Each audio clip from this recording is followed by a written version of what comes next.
possible on how to survive a game jam? How do you handle scope? How do you delegate things to your team? Um, what can be done kind of quickly? How do you like what where do you put your hours as far as like priority goes? Those are the kinds of things that I want to make sure everybody's got a general understanding on, as well as submission instructions, judging guidelines, everything else that we'd need to worry about by the end of the jam, Sunday evening. As far as code of conduct, there's just a few general things, whether you're jamming remotely or whether you're in person, or even if you want to do a little hybrid and come see us over at Alchemy and then do most of your work over in Discord. We just expect like general respectability politics. Globalgamejam.org also lists a series of, like general ethics for conducting ourselves at a jam.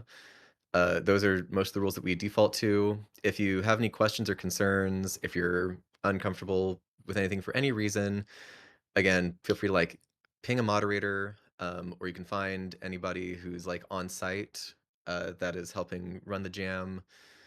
You know, we'll be the proxy. We'll take care of things for you. We want to make sure everybody's having a fun time. There is like one general rule that I want to be able to go over, and I just want to get this one out of the way early. But we'll talk about it a little more later as well. If we are as far as of last year or the possibly the year prior, Global Game Jam has set a rule about just AI usage. Most of the time, we've got a lot of different feelings about how AI is like used and implemented. Um, However, this is all a big nonprofit, fully educational event, and everything that is ultimately submitted, even from games past, is open source. If you ever want to learn a little bit about how much another team was able to accomplish, not even just from Austin, but globally. You can go and find their game and find their source code and see like what they did, because everything is entirely referential that we'd be making over the weekend.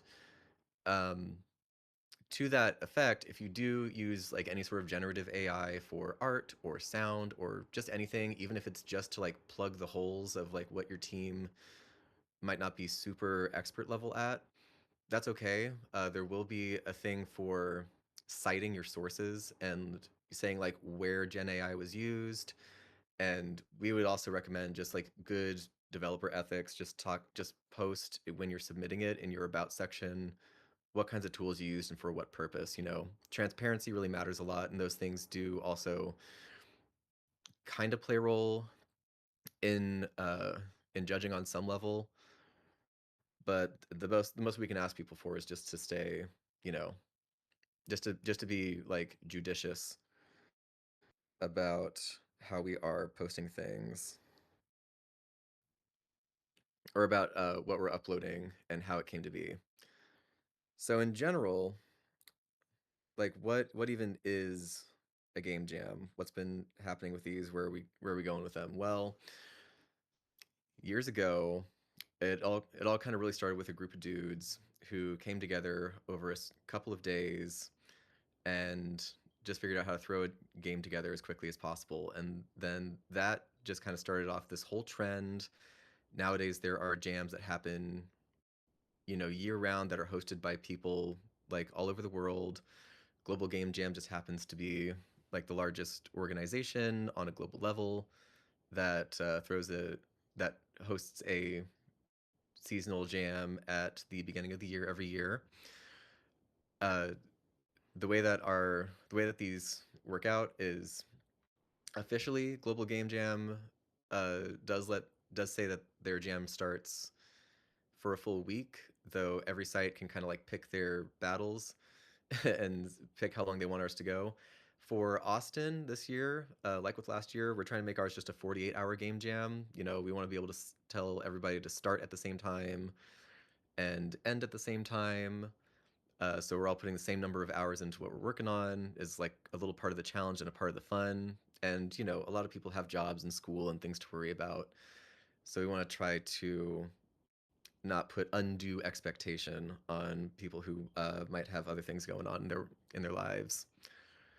As far as jam site info, again, some of y'all are already a little familiar. We are with what we've got going on so far. Team formations, I've been seeing those happen. That's really cool to see. Uh, we've For anybody who's planning on working remotely, it seems like some of y'all might already be off to a pretty good start there. You've got the rest of the week to kind of figure out how you're gonna work and who you might like to work with, or unless you want to work solo. If you do decide that you want to see us in person, we will be up at Alchemy Labs up in the business park up there at 1908 Kramer Lane, Business Suite 250. We'll try to make the entrance really obvious when we get there. We have a couple of signs we're going to put up. But luckily, because it's the weekend and it's a business park, if you do decide to join us, in case you get lost, the best sign is going to be go where all the cars are going to be parked because they're going to have a park. It's going to be a fairly empty parking lot while nobody else is clocked in, and it's just us over there working our butts off. But they've been super gracious in letting us borrow their space. It's a fairly open area. They've got plenty of outlets, a chill area to work. We can set up desks however we want if you guys want to be able to work in teams there.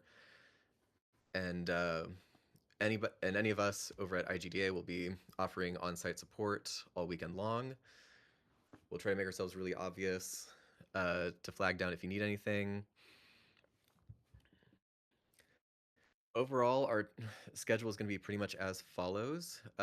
We want to be able to kick off and start the jam at 7 p.m. on this upcoming Friday, the 24th of January. We'll go through a slightly longer version of opening remarks. We'll try to make sure everybody's got their teams. If you have had any issues trying to get into a team up until Friday, if you come in person, or whether you're asking for help over the Discord, we have moderators and people in person who can help get you introduced to some folks, especially if there's some facet of game development that you would like to really hammer in on and contribute to somebody else's team. However, we do have like closing hours to worry about, so this is not like a 48-hour lock-in. We will be closing at 12 a.m. midnight on Friday and Saturday. But we will be open at 9 a.m. on Saturday and Sunday, so we've got a pretty wide breadth of time, especially on Saturday, where people can kind of come in and work in person if that's more your speed. We will have snacks and a few things there to help keep everybody fueled and motivated. We'll be doing a little lunch and dinner for people who are on site as well at uh, at reasonable hours as best as possible. Now, Sunday's going to be kind of fun because we also have a post jam showcase planned. Games Y'all is going to be coming in and helping us run that. Uh, if you guys would like to have your game shown off right at the end of the jam, we'll be setting up computers so everybody can kind of walk around, play each other's games, see what kinds of crazy things y'all came up with. Half the fun of it is just finally getting to see, well, what was everybody else's inside joke? What were y'all working on? What was at the top of your hearts when you were developing? And we want to be able to let everybody kind of get their W's early for all the hard work you guys would have put into the jam. Even if you're a little tired, we'll be running that from 7 to 9 on Sunday. As far as like judging goes as well, we hope to have the scores in pretty much as soon as possible if all the games are submitted the right way and the judges have all the time they need to go through their scores. We might have it Sunday night, we might have it Monday night. But either which way, we will just post it over the Discord so we can let everybody know what was happening there. Judging guidelines, just to go over this really quickly too, you can opt in or out of judging. If you're ever feeling like kind of self-conscious, or you're just like, you know what, I just want to make something. I'm not really here to try to win anything. I'd rather just stretch my spread my wings here and just go for it for all weekend and then just turn in something kind of fun, you are welcome to do that. If you would like to receive any sort of superlatives or get any kind of accolades, best art, best audio, coolest feature, you're welcome. We always encourage you to opt into judging anyway, because you never know. You might wind up, somebody might really wind up vibing with something you'd created. If you do change your mind either which way, if you opt into judging early and then come Sunday, you're like, actually, you know what, it doesn't, like, I'd rather not. Or if you were kind of hesitant and at the beginning and said, no, don't judge me, but then, you got really into your project later and you said, oh, actually, I would like to be considered for this. Just ping us. You can ping an organizer or a moderator, or you can, again, find us in person and we will try to make those notes. Though we do recommend that you include that in your submissions. I do want to go over submission guidelines as well. So there's a couple things here, but the overall process is pretty straightforward. When you're on globalgamejam.org and you've joined our site and you have an option to submit a game, it'll start with having whoever wants to, just create the team and create the game. It can be anybody. You don't have to have a designated team lead, but basically first person to the website wins there. Add everybody else to your team, create the page for your game, which we would like to see with titled as like the name of the game by the name of the team, the same team name that you guys would have come up with, um, that would have given you your Discord channels. Any sort of website that you might have wherever you'd like to host it. If you want to have a space where people can download and play your game, or just want to do like a web hosting thing on like itch.io or another service, there will be a space for you to provide that. Again, cite any AI used, but also cite any tools used in general.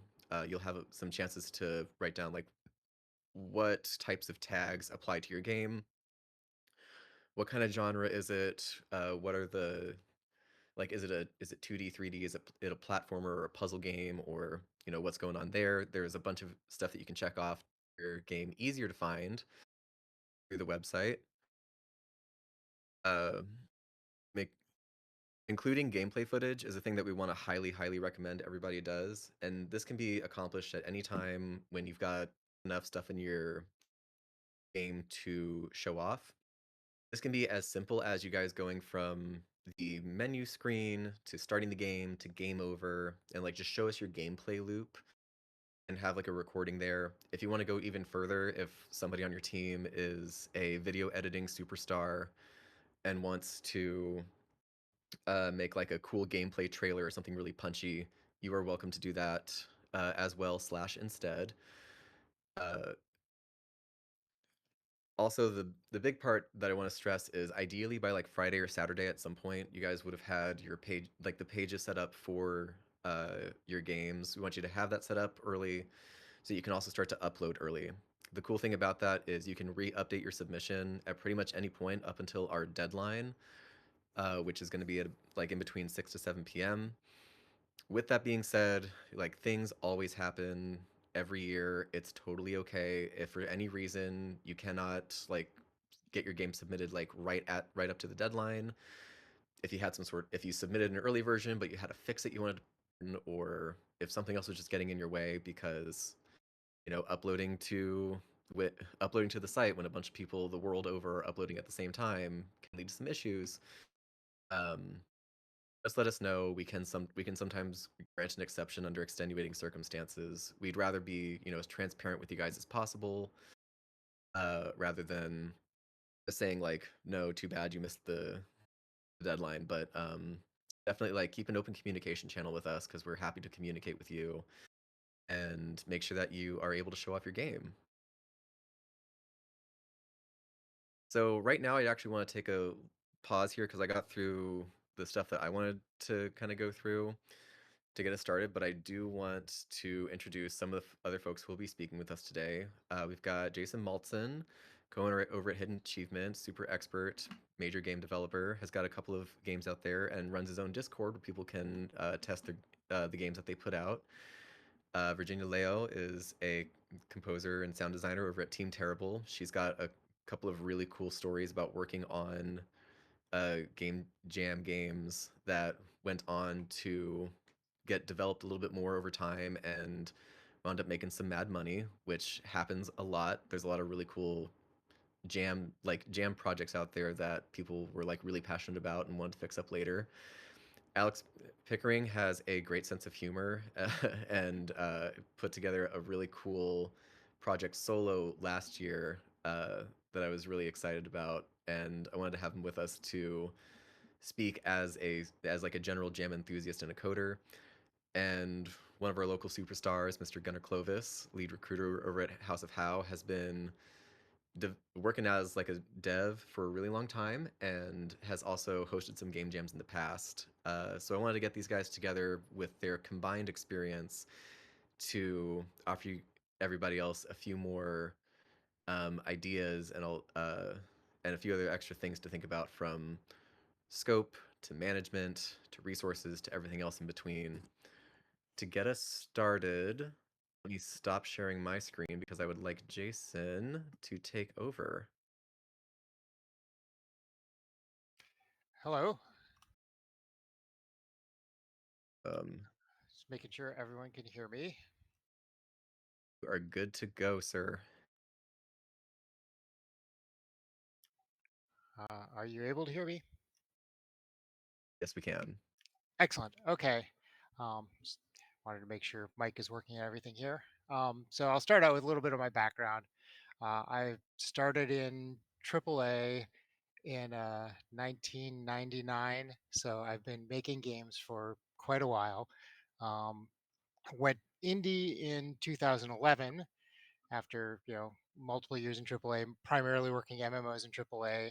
My indie studio, we do a lot of contracting on projects like every indie studio that's starting up, and we have our own internal development teams. Usually, no more than 5 or 6 employees or contractors. We're pretty small, but we've done a variety of stuff, every console platform, mobile. Um, As far as game jams, my first game jam, I was still working in AAA, so that would have been 2010, I think. Can't even find the games on the Global Game Jam site anymore because it's undergoing updates. But the files on one of my machines say it's 2010 or 2011.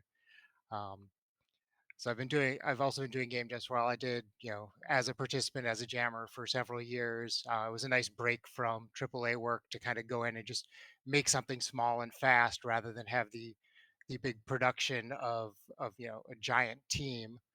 Um, and then I moved from there to because I had a lot of experience doing mentorship at game jams, and I'll be around as an expert, next weekend in Discord for any teams that end up needing help. I wanted to talk a bit about some of the things that I've seen in game jams and things that can help your team work together better. A lot of people in game jams will end up working on a team that they've never worked with before. Maybe you haven't worked on a big team, or you've worked on a big team, and it's a very different experience working on a team of people that you don't really know that well at a game jam. One of the things you need to remember is you want to trust all the members of your team. Like, if they say they're going to do something, trust that they'll do it. Don't try and be the person who does everything, even though you've got a team behind you. You really need that entire team working together on your project. If you're not working together, you're not going to get something done, especially in a 48-hour game jam. There's just no time to not delegate the stuff properly to your team members. That said, you also want to, if you are struggling with something that you're working on, ask your team for help, ask mentors for help, ask other teams for help. Say, hey, I need a hand with this. Don't be afraid to do that. It's a very short period of time to make a game in. Like, if you're in a big project, 2 days, nothing happens on a big project in 2 days. You almost never get anything done over the course of just 2 days on a project. You're talking, a multi-year project, and so when you're condensing that down into 2 days, you really need to ask for help more than you would in any other environment. Um, Also, with your team, because you're working on this team together and it's really stressful, check in on your team members, make sure they're taking breaks on occasion, drinking water, all of the things that you would do to make sure that your team works well together and isn't stressed out, isn't burning themselves out 48 hours. It's really easy to burn yourselves out by staying up too long. Get some sleep in the middle of the game jam, even though it's short. um, I can't stress that enough. If you try and stay up for the whole 48 hours, by the end of it you're just going to be a wreck. That's kind of what I wanted to go over in teams. I've seen teams fail on all of those, and it ends up you don't end up with a good game. You don't end up finishing your game. So really, take care of each other, help out the other teams if they can, and you have a little bit of extra bandwidth. Ask for help if you need it. Um, as a programmer, I want to go into some of during the game jam, some of the things that'll help you out. One of the biggest things to do is use source control, use GitHub or whatever you like. Make sure your team is comfortable using it. You will have a you will have cases where you go off on a branch and find out, oh, we really, really don't want this thing that we were working on for the last hour. Can we go back to an hour ago? And if you're using source control properly, you absolutely can. If you're not using source control, that's going to be much, much harder to be like, well, that didn't work. Now we have to go from wherever we are that's broken back to a working state. So definitely use your source control, get your team up on source control.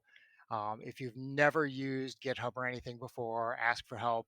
You're going to have a lot of people that have already, have experience in lots of source control systems and can help you get set up with that.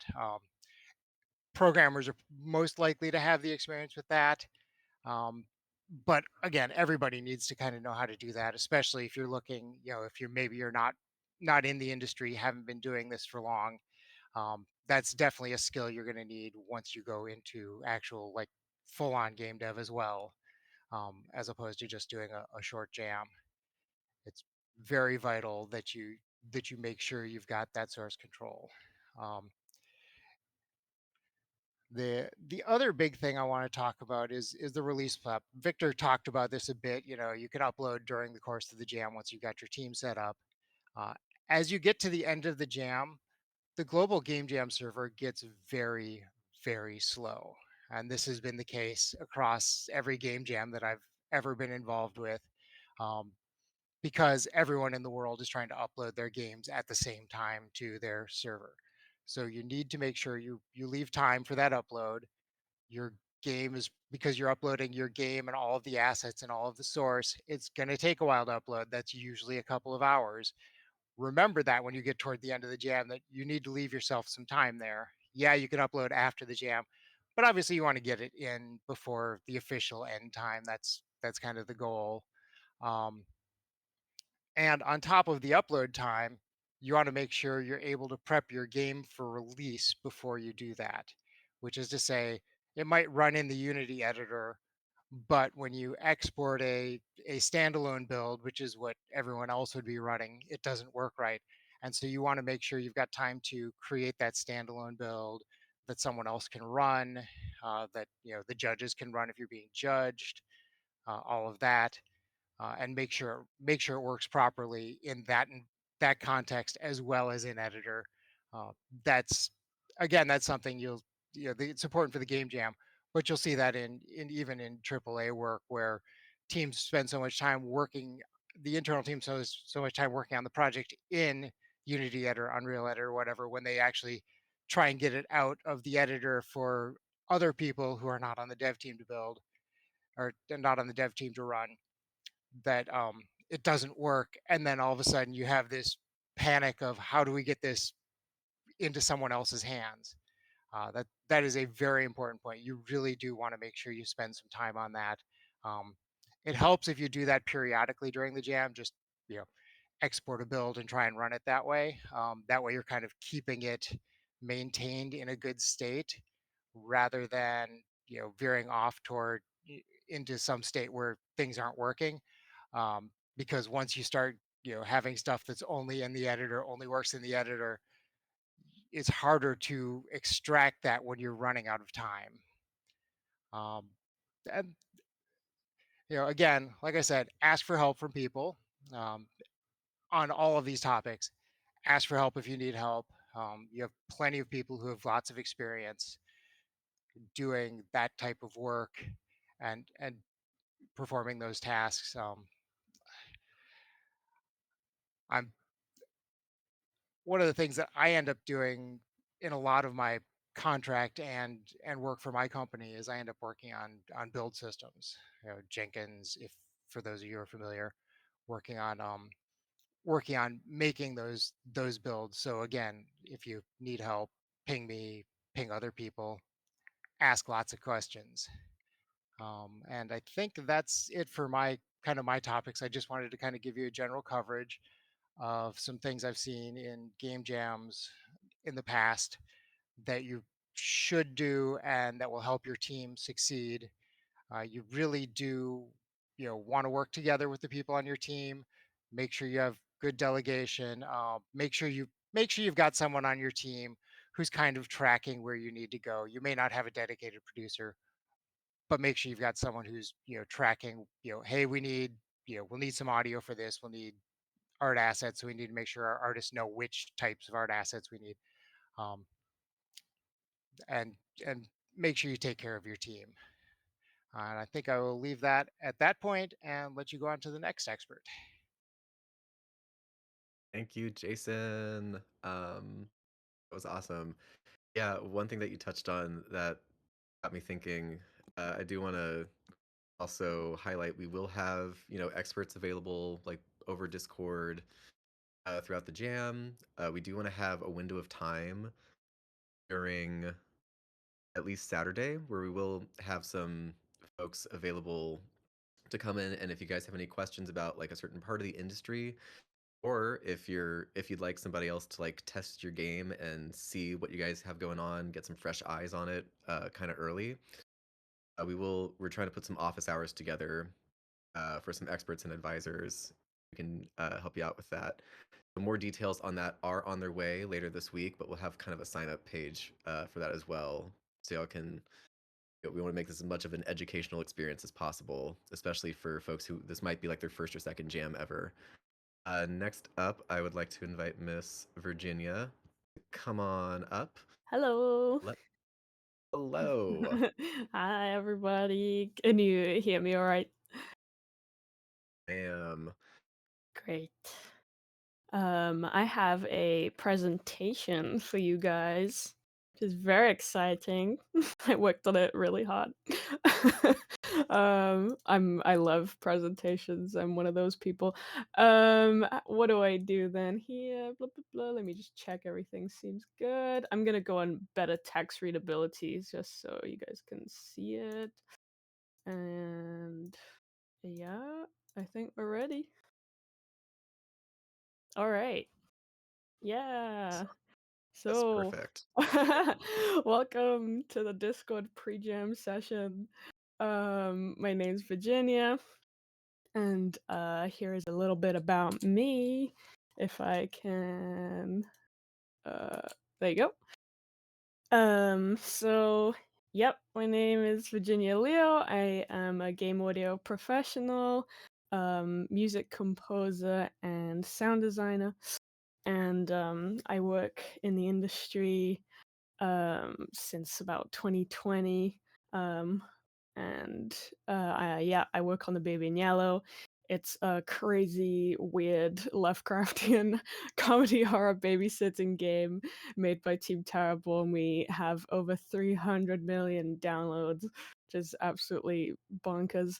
And I don't want to just sit and read off of my slide, but because you can read it yourself, but I'm just gonna go around it and just say I've done a ton of game jams. I'm a huge advocate for game jams. I think I just want to congratulate everybody that's just even doing it because you are taking the first step into actually potentially making a career out of the games industry. So you're doing a good thing. You're doing a good deed. And yeah, right now I'm also part of the Global Game Jam's mentor matchup program. So I'm actually mentoring people during the Global Game Jam on the side as well as doing this, helping you guys. And yeah, I'm also panelist for PAX West, where we actually make a game in under. We only have 1 hour to make a game from scratch, so it's like a 1 hour game jam. But you're also doing it live on stage, which is just absolutely crazy. It's a lot of fun. So if you're ever in PAX West or PAX East, please come and see it. It's great, and we have a lot of participation with the audience. Yeah, speed jamming. It's crazy. So my first topic, I'm gonna talk about three topics today. I'd love to talk about them forever, but I'm gonna try and make this as quick as possible, but as efficient as possible as well.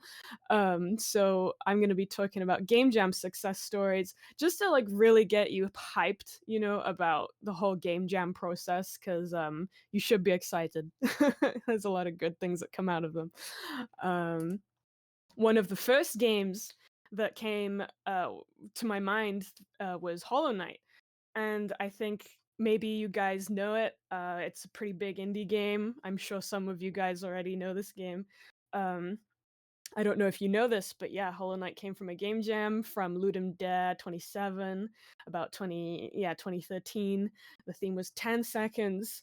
And you can actually still go on Newgrounds and play Hungry Knight, which was like the first game they ever made before Hollow Knight, which is pretty amazing. So if you're a big fan of Hollow Knight, you can go and play Hungry Knight right now. um, Yep, and another game was Super Hot. Amazing game as well, which is also in VR. This was done for the 7-day first-person shooter challenge. Um, yeah, super cool. I can't believe that this was made by a bunch of guys that like basically had never made games before. Absolutely crazy. They also launched a Kickstarter campaign that later actually funded the game, and you can still play the prototype on the Superhot website. So again, if you're a big Superhot fan, you can go and play that prototype right now, which is also really cool. Another one is Celeste. An incredible indie game, amazing music, really great art style, love it. It was made during a 4-day game jam, and the theme was climbing. And it was actually originally made for the Pico 8 Fantasy console, which, by the way, I didn't even know what this was. Apparently, fantasy consoles are things that people make games for. They're not real, they just are virtual, and people make games for them. Pretty cool. And you can actually play the very first Celeste game ever made in the full release in a secret hidden room. So that's something you can like look up online if you're interested. Inscription is another one, another really big game that just got pretty popular recently. Um, it was made again, another Ludum Dare game, 2018, and the original game was like a card game that was also called Sacrifices Must Be Made, which was the same title as the theme. And yeah, absolutely mental. They released the full game in 2021, and a year later, they sold 1 million copies and won several awards. So just to give you an idea of what can happen, to a game jam. And the final one, obviously, how could I not talk about this? It's the game that I work on personally. I've been working on it since 2021 as the composer and sound designer, and it still blows my mind to this day that this game came from a game jam. It was made in 48 hours, and they actually missed the deadline, which is something that, again, just quick advice, that can happen. You can miss the deadline. Even people who are expert game jammers can miss a deadline, and they actually had to submit it to the GMTK deadline misses jam, which is quite funny. And yeah, then it just became viral, and now we have 300 million downloads after like 4 years, I guess, of developing it, and we're planning to make it into a fully released game soon. So, yeah, super exciting. Very cool. I have a career because of game jams, so this is why I am here to talk about them today. So, my second topic I wanted to quickly cover with everybody, since my specialty is audio. I wanted to quickly talk about some sound design and game jams. So the first thing I wanted to touch on was actually recording sounds. So if you already have a portable recording setup, that's awesome. However, you don't have a lot of time to be faffing around with equipment and things and field recording, that there's a lot of time that it takes to actually go out and record sound sometimes and messing with stuff. So you don't have to do this. And I just wanted to say that it depends. So I don't know if you're participating online, you have the great, occasion of recording from your own house. So you probably have a lot of, you might already have a studio set up, or you might just have props around your house that you can record. If you're physically participating in a game jam, you can just record ambience from the building itself. You don't have to even leave. You'll go outside. You can record like a crowd of people if there's lots of people around you. Um, and you can even use your voice. You don't have to record, Foley. You can just use your voice to record stuff, which I know sounds crazy, but I'm gonna quickly give you a little story. But I don't know if you guys are a fan of Studio Ghibli, and I've been to the Studio Ghibli Museum a few years ago, and I watched this movie that you can only see it in the museum. So it's not online, which is crazy, and it's called Boro the Caterpillar, and Miyazaki actually recorded the whole thing with his voice. So there's no music, there's no sound design, there's nothing. It's just a quiet film and Miyazaki making noises with his mouth, which is crazy. So that's how creative you can get. The possibilities are endless. Another thing is that you don't have to have fancy recording devices. If you have a mobile phone, you have a recording device. Surprise, surprise. Um, so you can just find the recording app on your phone. You hit that button, you record whatever you want, whether it's a game where you need some footsteps, just quickly record your own footsteps with your phone, or whatever you need. Honestly, the world is really your oyster when it comes to Foley. You can use anything to record. And then, yep, plug in your phone and drop in the audio file into your audio workstation, quickly edit it, export it, and it's ready to implement. There's also, if you don't want to use your phone, however, I highly recommend it because honestly, it's my favorite way of recording sounds in a game jam. I had a game about making tea once in a game jam. It was a global game jam. And I literally just went downstairs in my kitchen, got my phone out, recorded myself making a cup of tea, and put it in the game. So that's how simple it is. You don't have to think of things as very, you know, expensive or you're out of your league. It's very doable. And also, yeah, Zoom makes really affordable handheld recorders as well. If you're interested in stuff like that, I highly recommend Zoom. They make great microphones. I am not sponsored by them, but yeah. Another thing I wanted to quickly go on was sound manipulation. You don't have to just take a sound and use that sound. You can take that sound and manipulate it by doing tons of things to it. You can add pitch shifting, reversing, looping, read the whole lot I have right in front of you on the screen. There's so many things you can do to sound that it can change entirely. So if you need a monster sound, for example, just go ahead and do some weird noises in a microphone. I know it might be really embarrassing, but just make a bunch of crazy noises. That's what we do as sound designers. We're pretty weird, and then put them in your DAW, and you can start pitch shifting them, and you can turn something that sounds really silly into something that sounds like pretty scary, quite fast. So yeah.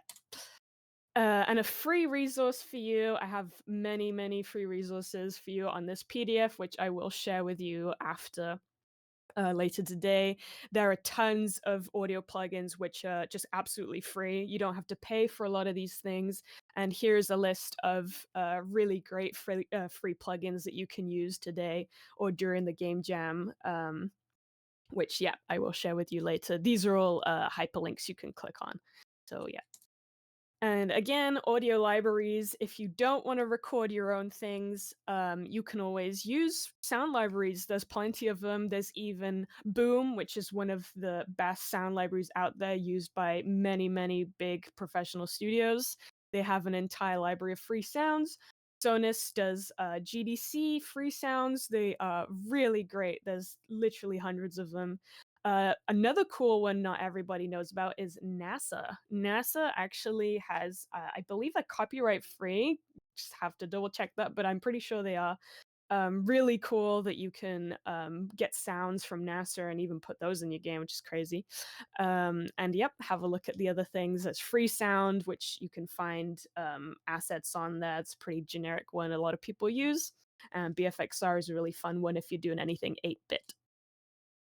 So my final topic, I'm trying to blast through these as quick as I can. This is the final one. I just wanted to quickly touch on music composition and game jams. So this is a little more abstract. Now we're getting into music, not as another topic that is quite different to sound design, but what I like to focus on, this is my personal experience in game jam settings, is that music's going to be something that people are going to hear like straight away in the game. So you need to really make sure that that is set in the right mood that you want for the game. And what I like to do during game jams is just get at the piano and focus on writing a melody, something catchy that like hooks people into the game straight away. And I try to develop that, and I usually end up with about a 1 minute loop. I like to that's kind of my basis for game jams is, okay, I'm gonna sit down and make sure I have a whole soundtrack that's a minute long at least. 30 seconds, depending on how short the game is fine as well, obviously. And yeah, you can start writing a melody as soon as you even know what the game's going to be about. Don't wait for the programmer to start making it. Just start talking. Once you start talking about what game you want to make in your team, then when you have a rough idea, okay, is it going to be a cozy game? Is it scary? What kind of characters are we, just as soon as you have even just one or two pieces of information, that's all you need. You can start writing a melody about the genre or a character or whatever it is. Another thing is, I just wanted to say that this is great practice. Game jams, incredible practice for composers, especially because composing an entire soundtrack during a game jam is extremely intense sometimes. But working in the games industry is also intense. Fun fact, and it's also very rewarding, obviously. But it's very important to know how to stick to deadlines in the industry. So if you get good at, for example, just finishing a soundtrack within the jam, you're already doing absolutely amazing. There's not a lot of people that can actually finish something on time, even in the industry. So if you're able to do this, honestly, big applause. You should be proud. And there's great things that can come out of it as well. A lot of musicians and creative people tend to be perfectionists, and there's just no time to be perfectionist in these settings, and we have to accept when something is finished, because you won't be able to work on it anymore, and that's something that is really useful as a mindset to have just in your life and in your career. Yeah. One more thing is something a little counterintuitive. I know I'm supposed to be talking about music, but now I'm actually talking about silence. And silence is something just as important as music is. Music isn't always necessary every second of the game. As much as I love music and I am primarily a composer, I do have to admit that music isn't always needed 100% of the time. Something like Silent Hill does this extremely well. Sometimes there will just be nothing going on, and it's way more scary that way. It's a really good tip to use if you're doing any horror games. Another thing is that, yeah, we as composers fall into writing sometimes what we want to hear, but actually it's about what the game needs and what we want to convey in the game, what feelings we want the players to have. And sometimes music can really help support gameplay. If it's lacking in areas, we can enhance the gameplay with the music. So yeah, there is tons of stuff that is really useful in there. Another free resources, yay, there's more free stuff. So VST plugins can be really expensive, but you can get a tons of free ones too. So one of my favorites is Project Sam, the free orchestra. Again, these are all links that you can click on, and I will share this with you again later. There's free synths in here. Super Audio Boy is one that's not very well known, but absolutely love. Um, and another thing is that you don't even need to buy a DAW. You can actually just use things like Reaper. It's completely free, and I know tons of people in the industry that use Reaper. So it's just as good as the paid ones. So just because something's expensive doesn't always mean it's good or it's worth it. So my this is my last slide, I promise. I'm gonna pass it on to the next person really soon. Just a quick last minute advice, and you can obviously go and read this in the PDF later. But I just wanted to say middleware. If you're planning to use middleware, this is extremely important. Be very careful because I've had people I've mentored in game jams where they've said, "Okay, I've set up my whole middleware project. Okay, now what do I do?" And they didn't even know that they had to connect it to the game engine, or they didn't know how to connect it to the game engine. And yeah, things can get really sour really fast. So if you're planning to use middleware, please probably it's best to have some knowledge and experience on how to use it before you do a game jam with it, because that's pretty crazy. It's a very complicated piece of software which you will need to learn before you do this. Um, Again, you don't always have to do all the audio. You can split up tasks. You can have a sound designer and composer. You don't have to have them together. And don't forget to showcase your work. Obviously, please upload all the music you make online because it's really important for you to show people how proactive you're being. And again, the very final thing is embrace the chaos of game development, because whether it's a game jam or the industry, you're going to run into similar problems, and the nature of game development is just the way it is. Things break, but things can happen and they can be amazing. So, yep. Thank you very much. That was all from me. I will pass on to the next person. Thank you. Excellent. Thank you, Virginia. Yeah, one of the big things that you mentioned there that resonated with me is, don't worry about making things perfect, because good enough will get you very far in a short Mhm. amount of time. Yes, and simplicity is good sometimes. Just because something's complicated or just because something's expensive doesn't always mean it's good quality, or, just for a game jam, focus on simplicity. That's gonna be a best friend. Absolutely. All right. Next to the stage, I'm going to have Alex hop on in here. Where did we put you?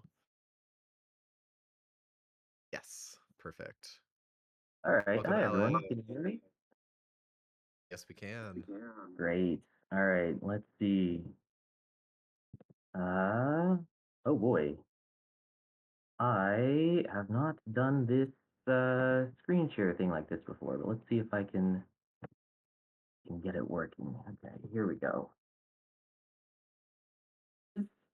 A short talk for art and sound effects in game design. We got a great overview of a lot of really deep ideas by Virginia just now. I'm going to talk about also some sound effects, but also quite a lot of how to get art into your games. Alrighty. Like Victor said, I'm Alex Pickering. I've been doing Global Game Jam most years since 2018. By training and trade, I'm a computer programmer, so what the heck do I know about art and sound? The answer is not much. Not about like real art or real sound design, but I can get some assets into a game and get it ready for kind of game jam timeline. And that's what I'm going to try to talk about today. I'm also going to try to be kind of tool agnostic. I have my favorite tools, but you can hopefully kind of apply these ideas in whatever tool is your favorite. Not to put too fine a point on it, but have you guys ever seen this triangle where you've got these three things that anything you want to build should be? It should be good quality, you should be able to make it quickly, and it should be cheap when you're done. And kind of the classical constraint is that you only get to pick two of these. Well, in a game jam, you don't really get to pick two. You only get to pick one. And to be honest, you don't even really get to pick. you have to pick that one. You have to make it fast. And the implication I want to leave you with is that where you can, you should sacrifice these other two legs of this iron triangle to try to get your project together and playable as fast as possible. Okay, that's enough about scope. I'm sure we've hit it to death. Have you guys ever played chess? Do you guys play chess? When we sit down, if you and I were to sit down and play chess, we're sitting in front of a board with some figurines on it. And when we sit down and start a game of chess, these figurines, they take on meaning. They've got value to them. We've got maybe some emotion attached to these figurines that we attach when we start a game of chess. And the chess pieces, it took you a while to learn this piece moves like this, that piece moves like that, and the figurines are really just kind of a reminder. Okay, the knight kind of looks like a horse.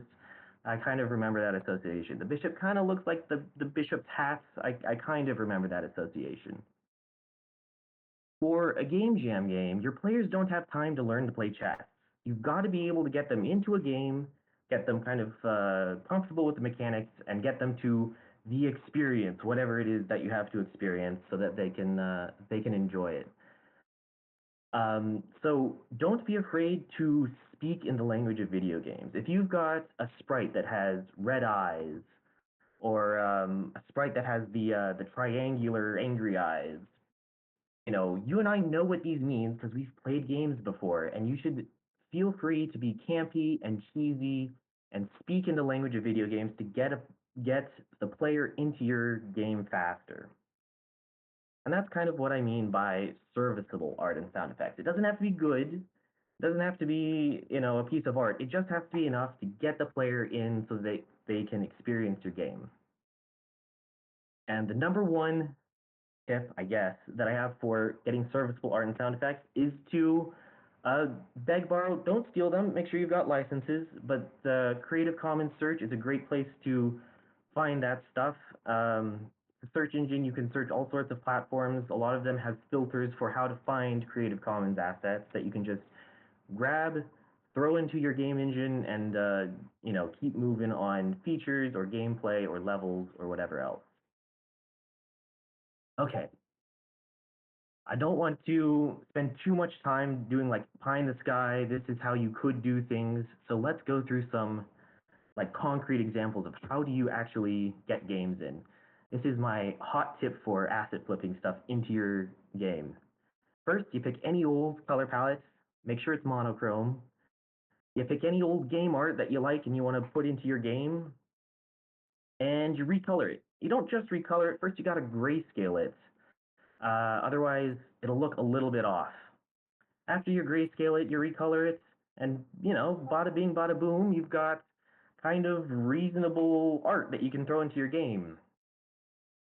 And this kind of trick works even if you've got totally different art by totally different artists, totally different color palettes, everything. You do this little grayscale recolor trick, everything, doesn't look great, but it kind of looks like it fits, and it doesn't, people can get into the game and experience whatever else is behind these assets. Second big tip I can give is to embrace jank. It's a game jam. Things are going to be a little buggy at the end. Things aren't all going to be polished. So feel free to pick styles and methods of doing stuff that doesn't take too long.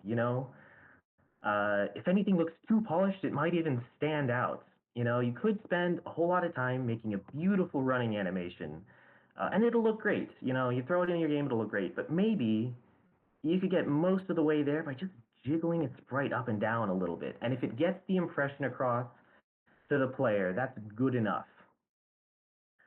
Third tip, try not to make art too early. This is a folder from an old jam submission I did. I think I didn't use a full half of these assets.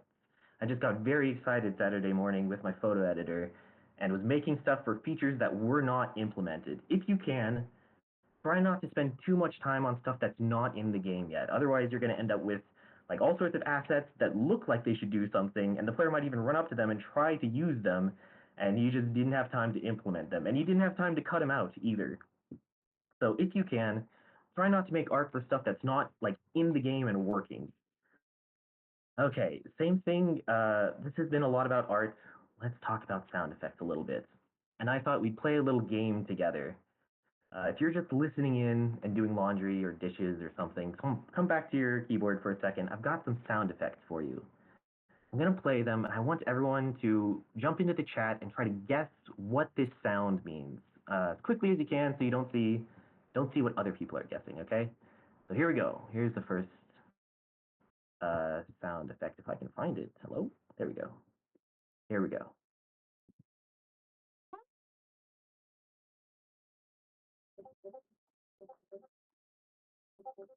All right, I see quite a lot of answers. Here's the second one.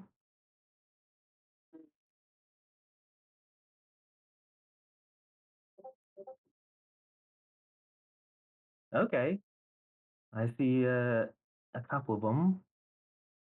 Here it is again. All right, and here's a third sound effect.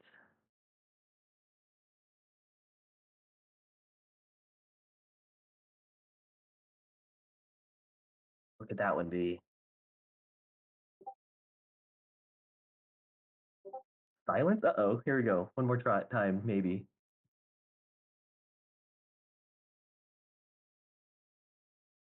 It might not be coming up through the audio codec. Okay, I'll try to share it later. Yeah. All right. In any case, we had maybe some of the same ideas about what these sounds mean because we've all played games together. Even though, I fabricated these sounds, maybe you guys have guessed, but these aren't from anything. I fabricated them for this talk, but we all kind of have similar ideas about what these sound effects mean.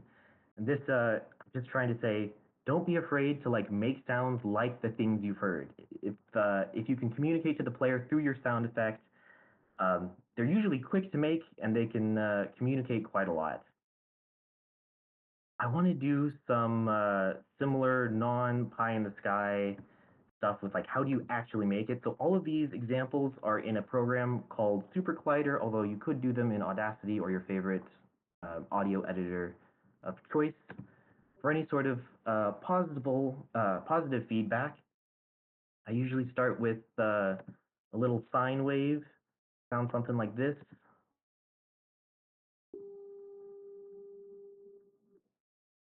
Then I make it real short into a little blip. Finally, just do it a couple of times at increasing pitches, and it might sound something like this. All right. I don't want to take too much time just going through sound effects, uh, but I've got some examples here. I'll share the slides later for negative and percussive sounds, hits, steps, explosions, all that kind of thing. And this is going to be my last piece of advice. It's to be kind. Of course, we should all always endeavor to be kind, but especially after 48 hours of essentially crunch, when you've had too much caffeine and too little sleep, it's especially easy to be cranky. So as the game jam kind of closes out on Sunday, I'm going to encourage you all to be especially kind to your fellow jammers and classmates and roommates and all of the people that have to deal with you when you're kind of in that condition. Okay, that's been my time. I've been Alex Pickering. Thanks to Victor for putting this together and a couple of friends for support and advice on this short presentation. Next up is, oh, I've already forgotten, but I'm going to stop sharing here. So sharing Discord. Gunner. Thank you, Alex. Yes, we are running on time. We're running out of time pretty quickly. So, Gunnar, I am going to let you close us out with all of your excellent advice. All right. Am I audible? Yes, you are. Everybody had to ask. All right. Let's see if I can share my screen properly. And yeah, I'll do this pretty quick. I'm sure it's going to be some similar advice to what everybody else has been saying. All right, share is up. So hi everybody, I'm Gunnar.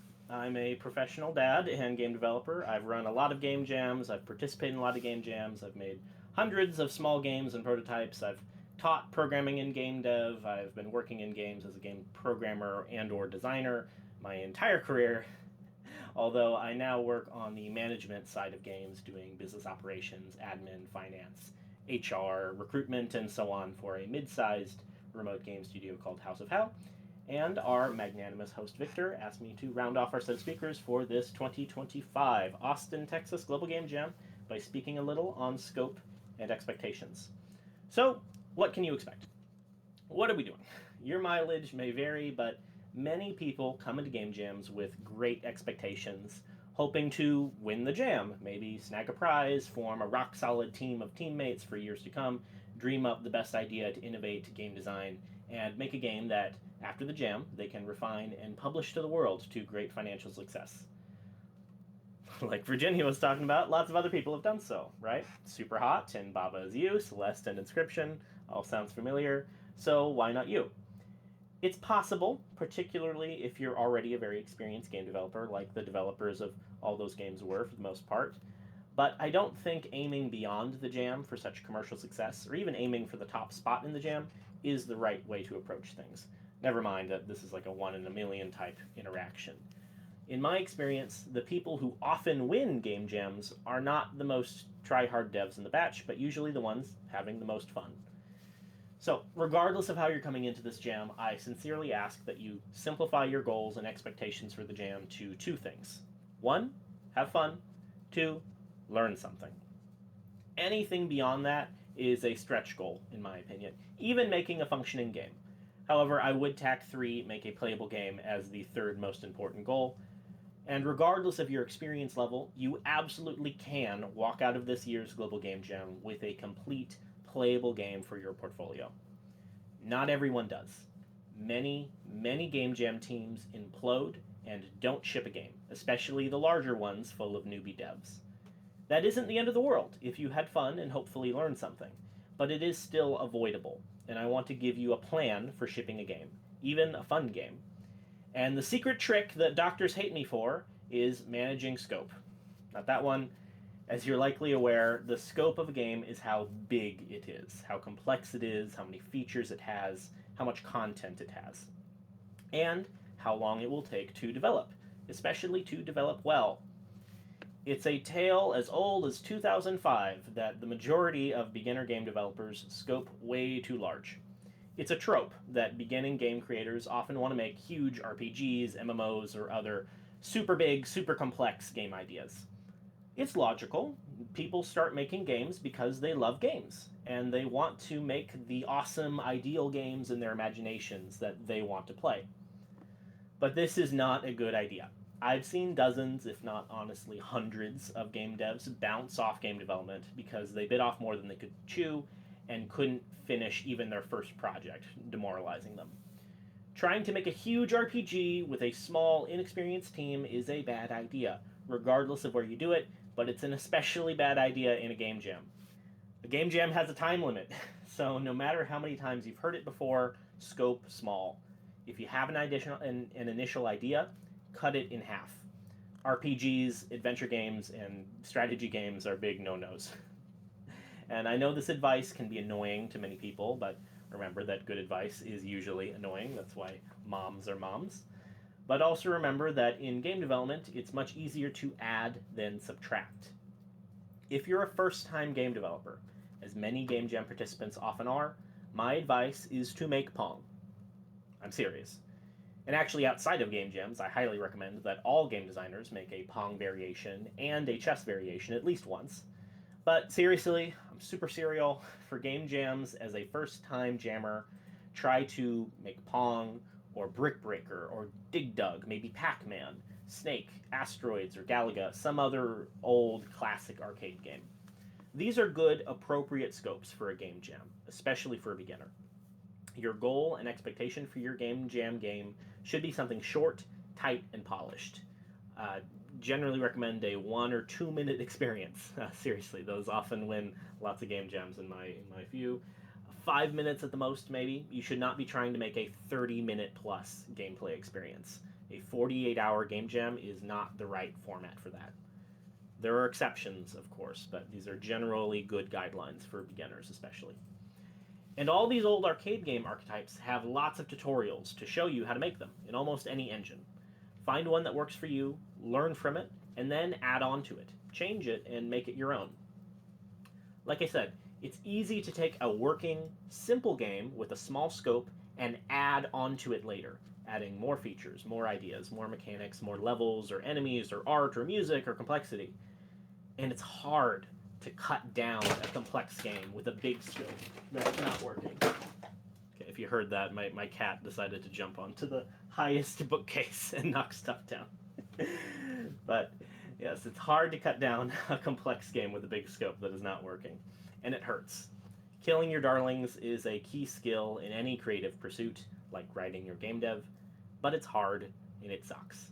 It's far better to start with something so basic and so small that you have spare time left over to add more onto it than to have this great, big, awesome idea that's too much for you, too much for your team, too much for the time you have remaining. And you need to cut features and cut content to get down to something shippable. Many don't take this advice at most game jams, and that's understandable.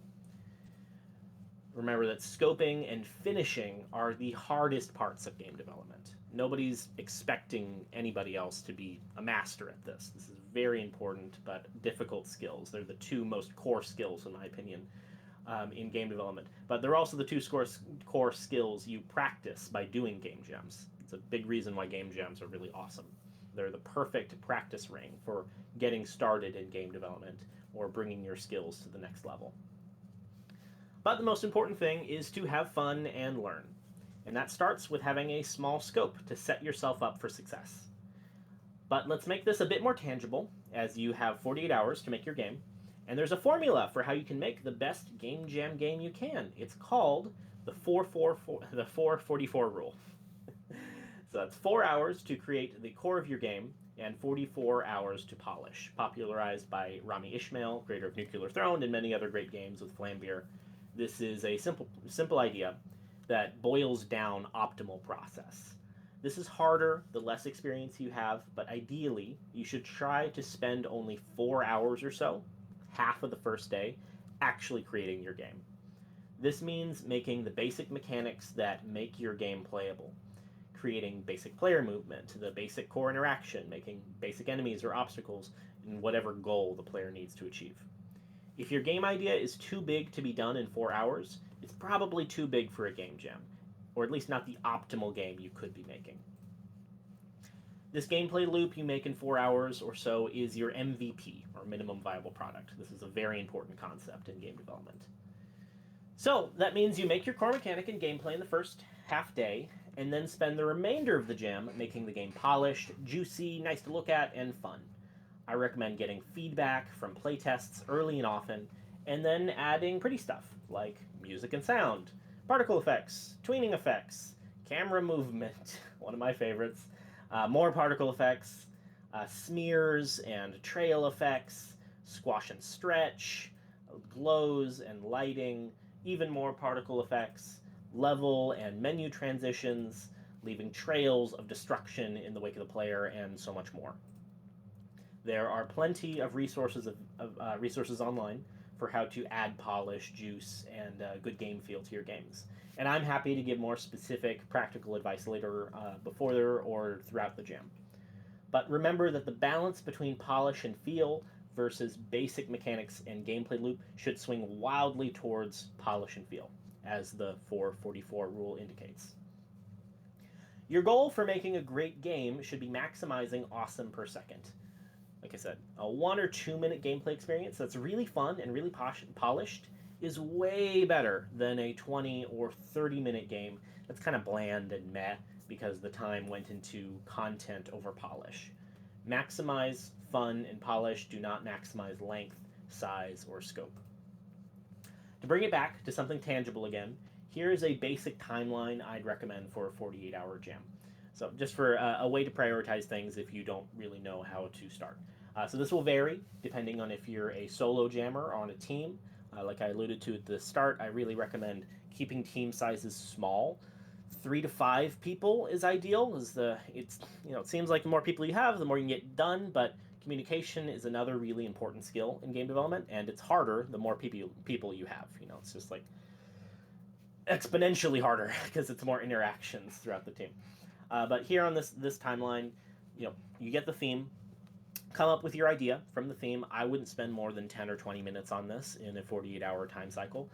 So the important thing is to not use the first idea you have. A lot of people do that. Think about maybe 5, 10 ideas and try and pick something towards the later end.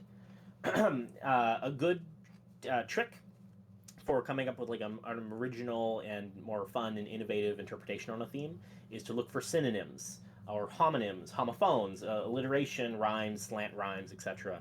for that theme, and trying to tackle it from like a different angle. If you have like a basic idea, see if you can invert it and just like do things from another perspective than is typically done by a game. That's a really good way to get something a little bit more fresh that can instantly just feel better and get a little bit more popular in a jam, if that's what you want to do.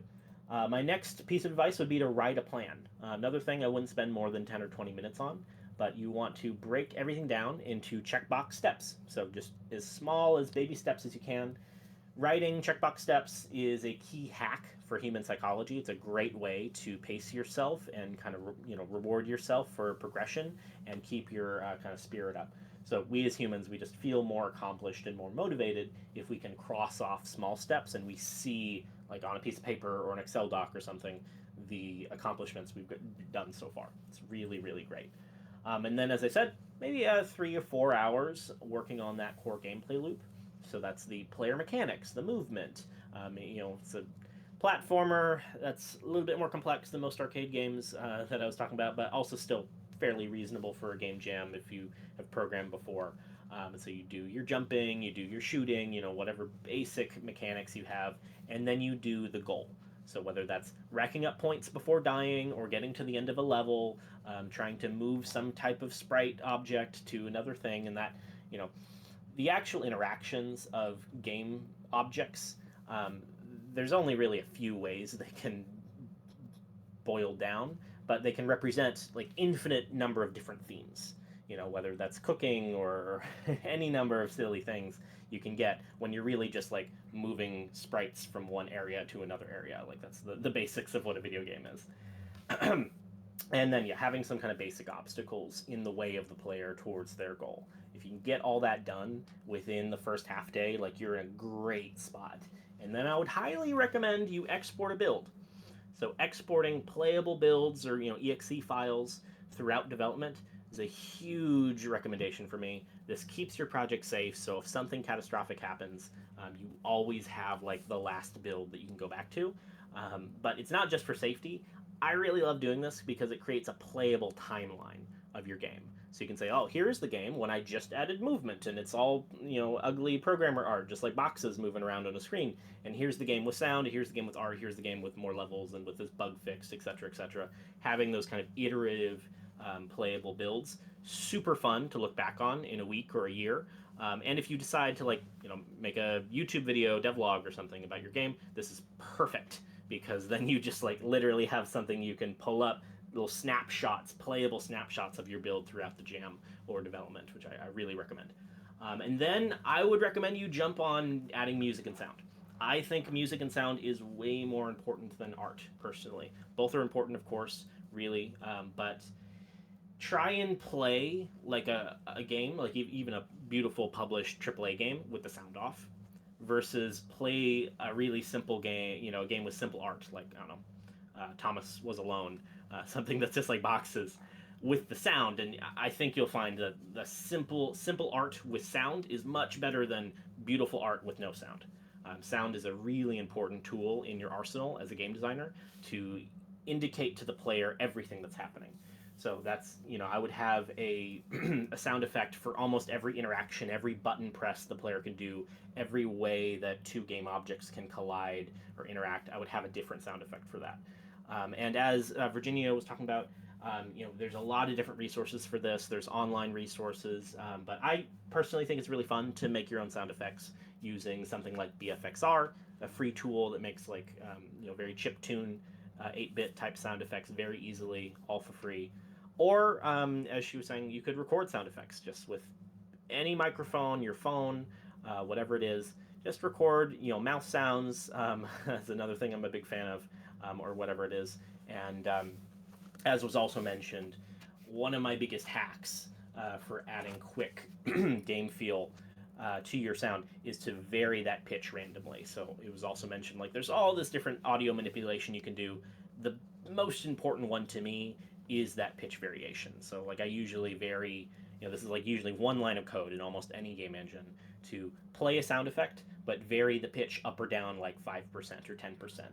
So that would be for a sound effect that you're hearing over and over, like the jump sound, or landing on an enemy, or a shooting, or any kind of basic common interaction. Having that pitch variance makes it not so straining on the ear and just adds a ton of polish right away.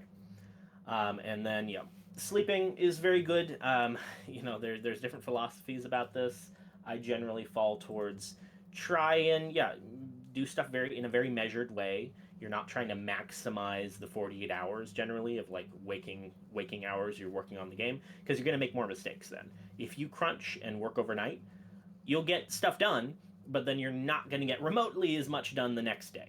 And you might find the next day that you made a ton of problems, that you inserted all these bugs and errors that you actually have to correct. So it's just can actually make more wasted effort by working harder overnight and crunching. Sleeping, being more well rested, means you're going to make less mistakes, which could actually be much more optimal for your time.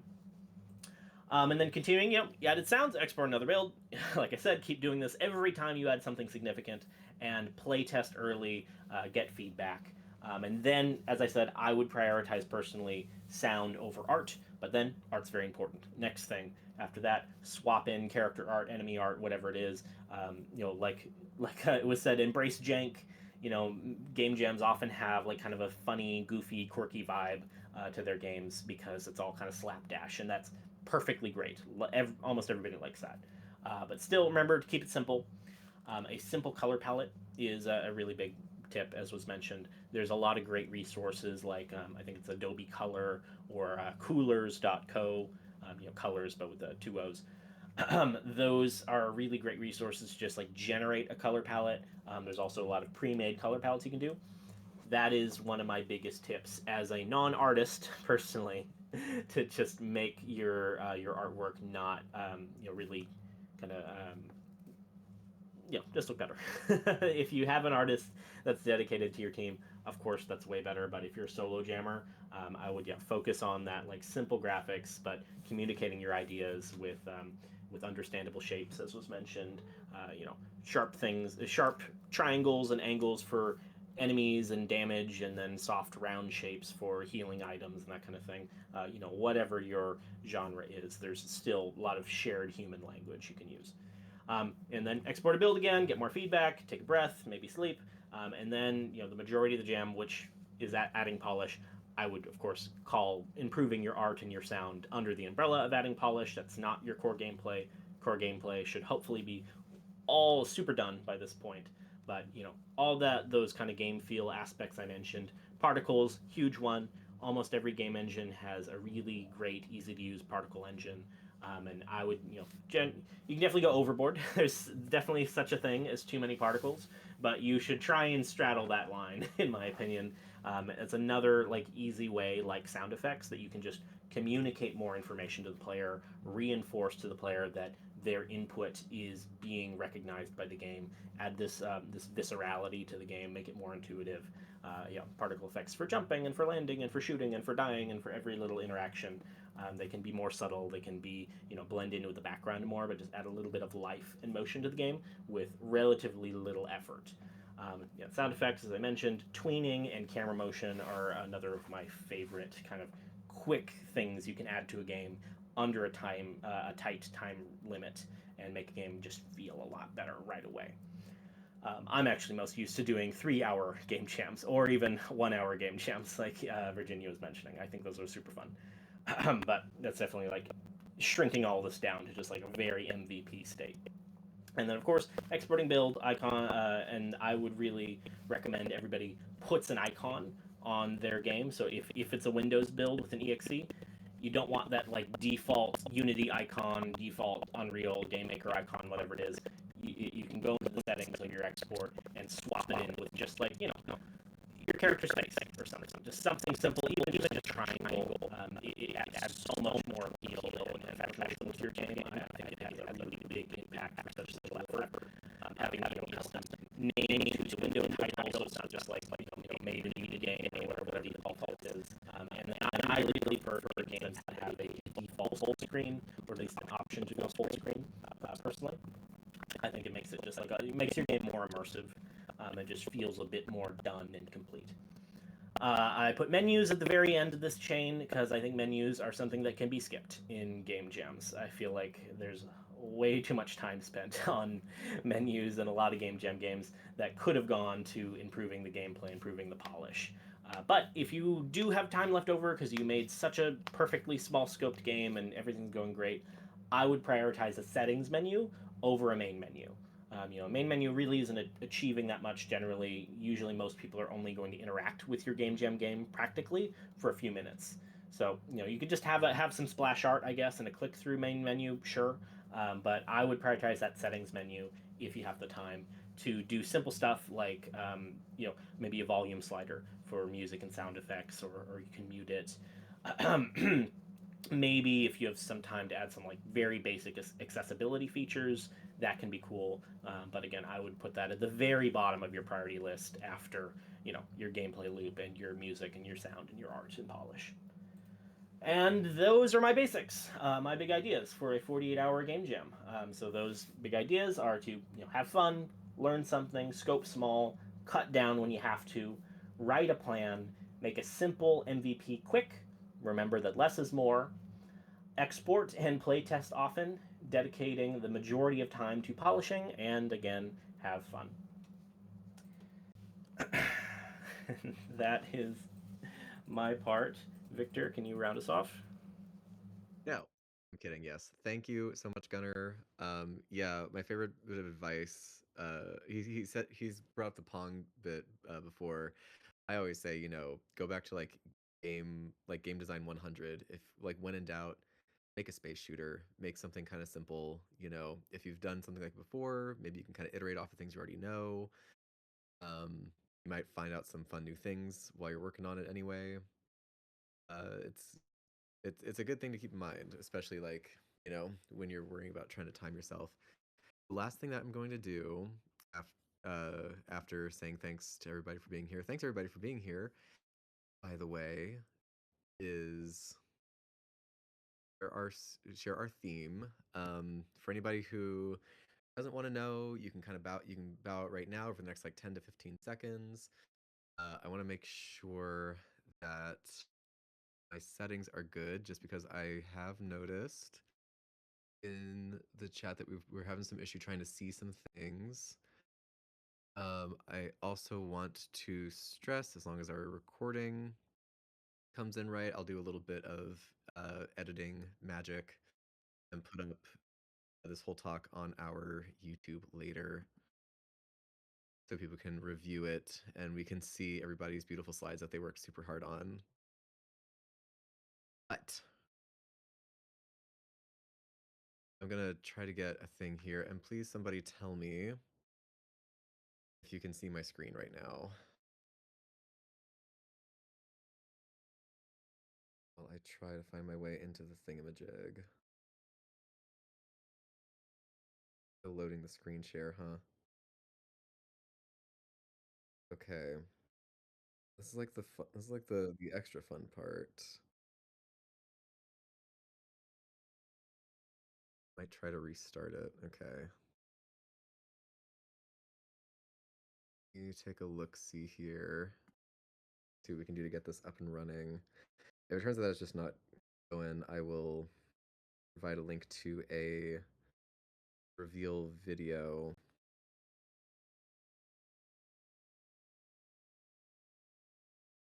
Stick with me for just a quick second there. Oh, somebody saw something. Yeah, I know. I thought I had it checked on here.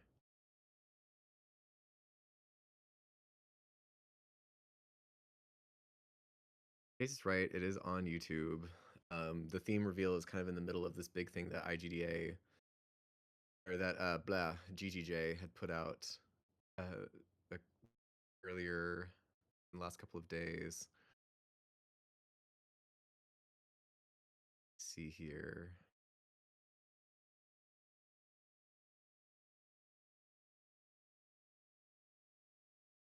Some people can see it. I'm just gonna go with audio share on. I'm pretty sure I've got my text readability on, so this should be good to go.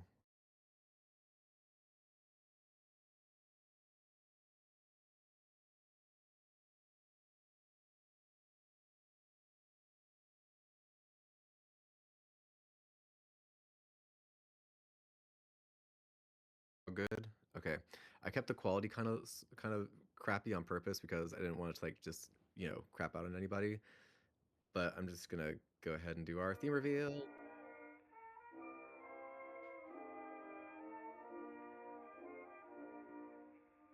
as the daylight is dawning, they come again in the morning. I'm forever blowing bubbles, pretty bubbles in the air.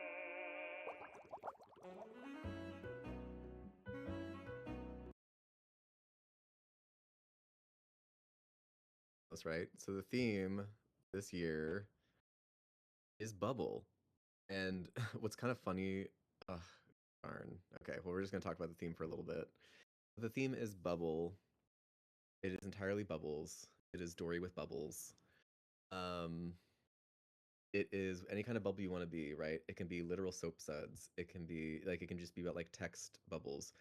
You can do a bubble like a bubble wrap popping simulator.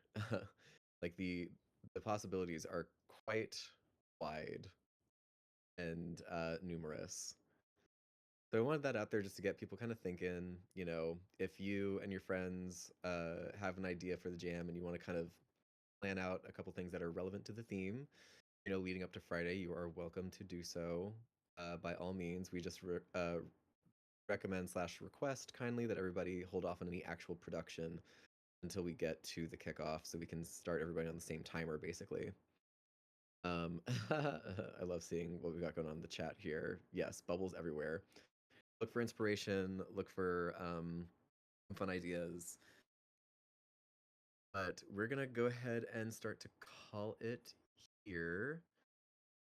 I'll be looking at what I was able to record and making sure things are in order there. And it'll give me up until like later tonight. I'll have that exported out and good to go. But yes, while we've got the rest of the week, if anybody has any questions with team building or if you want to see some more resources, feel free to let us know. IGDA is also putting together a little playlist of some of our favorite tutorials for a couple different game engines that we will share the link to via YouTube. We found a couple of fun like tutorials for like how to get a bubble texture really quickly, and a few other things for like different types of different types of genres of game. If you want to know a little bit more about like how somebody else kind of quickly iterates and gets some of these done, those will also be available as just like another general resource. But thank you everybody for being with us. Thanks for everybody who watches this later. Looking forward to seeing everybody tuned back in on Friday. And that's it. That's our speech. If anybody has any questions or concerns, we can kind of hang out in the chat for a little bit. But other than that, we're all free to go. I noticed that mostly, I think luckily,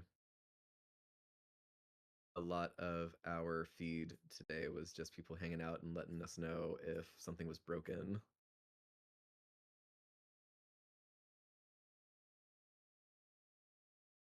Yes, thank you all for coming.